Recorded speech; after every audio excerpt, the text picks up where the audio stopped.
महाराष्ट्रातील हवामानात मोठे बदल झालेले पाहायला मिळत आहेत। ऐन हिवाळ्यात राज्यात काही भागात अवकाळी पावसाने हजेरी लावली आहे।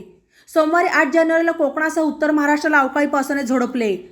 त्यातच आजही कोकण, मध्य महाराष्ट्र, विदर्भासह मराठवाड्यात मेघगर्जनेसह पावसाचा इशारा हवामान खात्याने दिला आहे। तर अनेक ठिकाणी ढगाळ वातावरण पाहायला मिळत आहे। आज विदर्भ, मध्य महाराष्ट्र, उत्तर महाराष्ट्र आणि मराठवाड्यात मुसळधार पावसाची शक्यता आहे। यासोबतच कोकणातही हलक्या पावसाचा अंदाज आहे।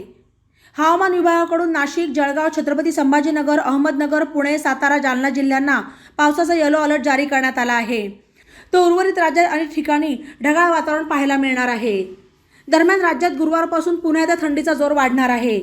19 जानेवारीपासून ढगाळ वातावरण निवळेल आणि थंडी पुन्हा परतण्याची शक्यता हवामान खात्याने व्यक्त केली आहे। लक्षद्वीप बेटांजवळ चक्राकार वारे असल्यामुळे गुजरातच्या किनाऱ्यापर्यंत हवेचा कमी दाबाचा पट्टा निर्माण झालेला आहे। तो दक्षिण गुजरातपासून ते उत्तर प्रदेशपर्यंत विस्तारलेला आहे। त्यामुळे महाराष्ट्राच्या अनेक भागांमध्ये पावसाला पोषक वातावरण तयार झाले आहे। अरबी समुद्रात कमी दाबाचा पट्टा निर्माण झाल्याने सोमवारपासून कोकणात अवकाळी पाऊस सुरू आहे।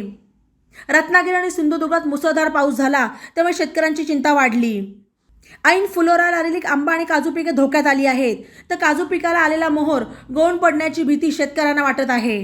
ई नवा मराठा यूट्यूब चॅनलला सबस्क्राईब करा आणि बेल आयकॉनवर प्रेस करा।